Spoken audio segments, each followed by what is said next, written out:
Chapter 27. The last time Theo had been so excited before an event had been the opening day of the Pete Duffy murder trial. Then his friend Judge Gantry had given Mr. Mount's class permission to sit in the balcony of his grand courtroom. The crowd had been standing room only. It was, after all, Strattenberg's biggest murder trial in decades, and Theo and his classmates were lucky to be there. This, though, was far different.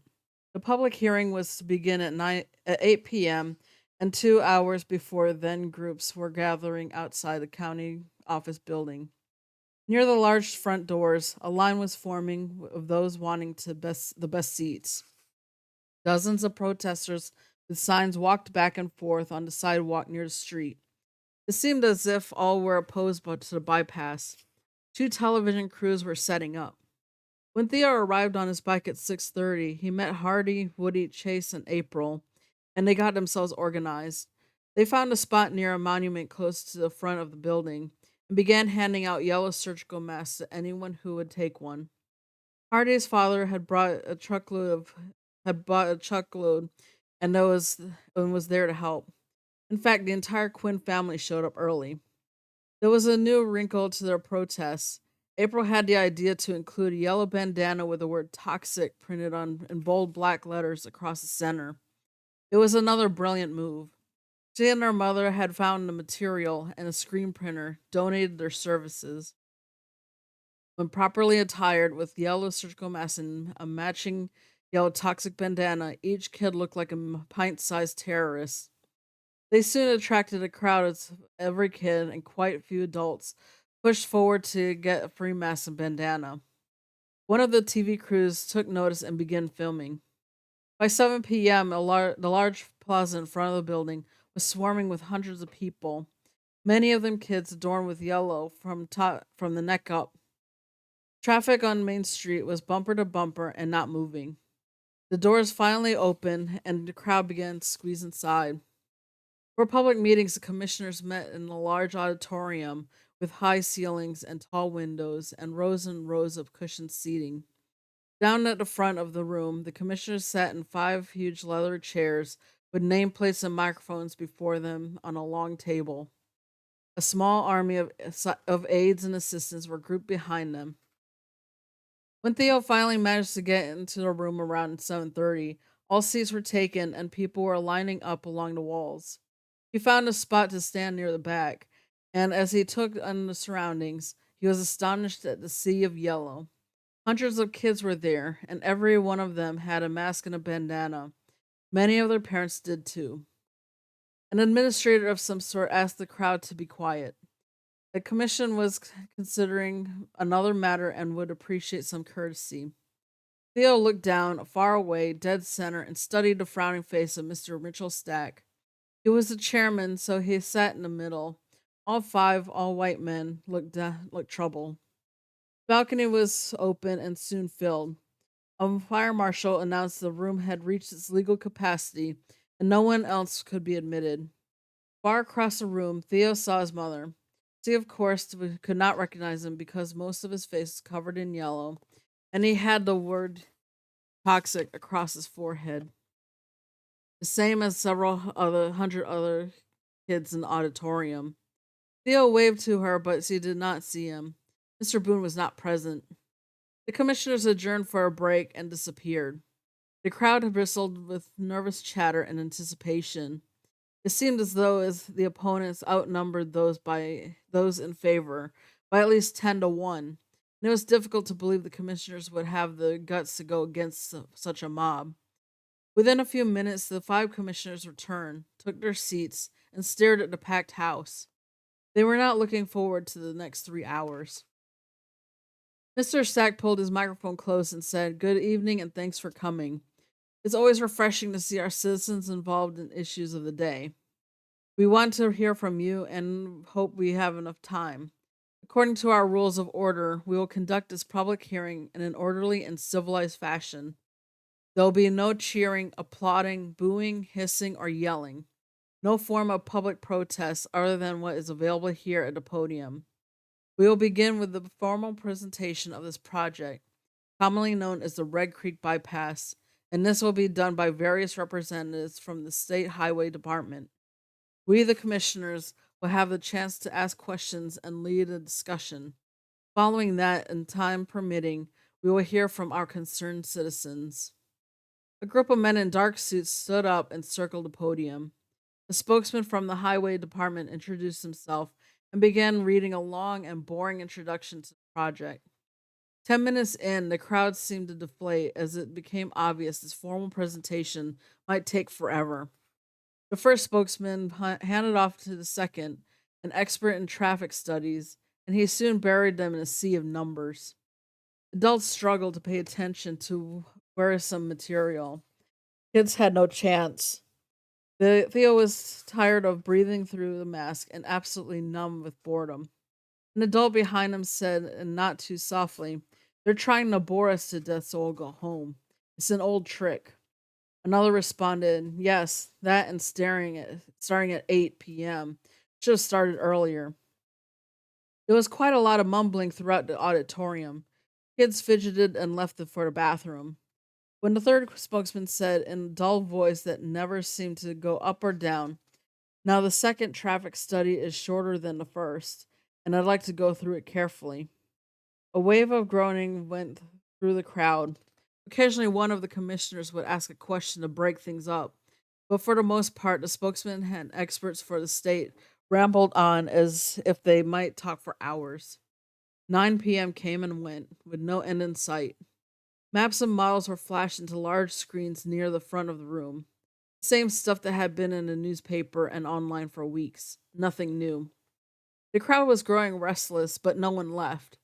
As bedtime approached for many of the kids, their parents seemed determined to stay. So what if they lost some sleep? This was far more important. Tempers flared when Mr. Chuck Cerrone, the only commissioner to publicly condemn the bypass, began to argue with the highway department experts. This upset Mr. Lucas Grimes, a big supporter of the project, and the two commissioners engaged in several rounds of sniping at each other. Their anger and drama livened up the evening, but only for a few moments. When they finally settled down, yet another spokesman took the podium and began his part of the program. It was almost 10 p.m. when the formal presentation finally ran out of gas. Mr. Stack leaned into his mic and said, "Thank you, gentlemen, for a very informative summary of the project. Now, we decided yesterday to allow one spokesman for the opposition to present a 15-minute rebuttal. I believe Mr. Sebastian Ryan of the Stratton Environmental Council will do that at this time." The crowd, having survived 2 hours of misery, suddenly came to life.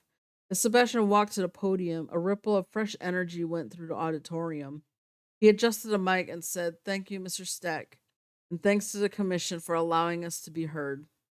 He paused, then dramatically and loudly said, "To put it frankly, gentlemen, this bypass is a rotten idea."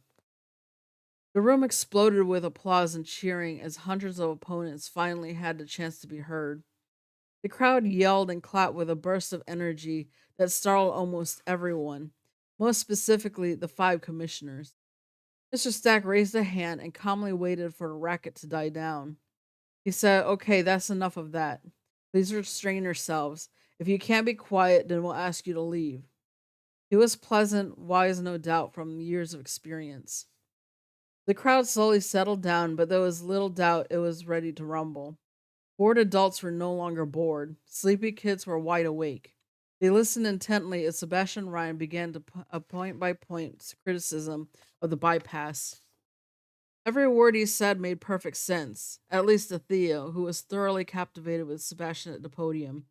He was smart, calm, and with a beard and slightly longer hair, was clearly the coolest speaker so far. Theo's opinion. Sebastian was a lawyer who stayed away from courtrooms. Instead, he fought to protect the environment. Theo had never thought about doing that kind of work, but at the moment he wanted to be like Sebastian.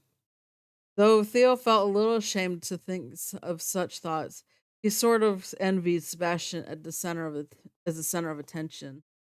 But not everyone was impressed. Mr. Lucas Grimes and another commissioner, Mr. Buddy Klasko, began firing questions at Sebastian. Everyone knew Mr. Grimes was in favor of the bypass, and as the evening progressed, it had become clear that Mr. Klasko was too. Add the vote, add to the vote of Mr. Stack, the loudest supporter, and the bypass had 3 out of 5, or a majority of victory. After half an hour of haggling and bickering, Sebastian Ryan began to lose his cool, and with good reason. Mr. Grimes and Mr. Klasko became even more aggressive and challenging every minor point. Mr. Cerrone, an opponent, tried to help Sebastian, and at times it seemed as if all 5 commissioners were arguing and pointing fingers. The crowd reacted badly with mumblings and groans, and even a few boos that followed silly questions and comments. Sebastian had been at the podium for almost an hour when things changed dramatically. During a brief lull in the arguing, a large and rather rough looking man of about 40 stood in the center of the auditorium and yelled, "Are you guys afraid to vote?"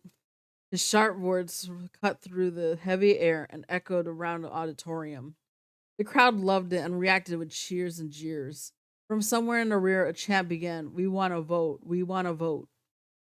This spread instantly to all corners, and within seconds, hundreds of people were on their feet, yelling as loudly as possible, "We want a vote! We want a vote!" Theo was screaming it too, and could not remember having so much fun. Sebastian wisely sat down during this demonstration.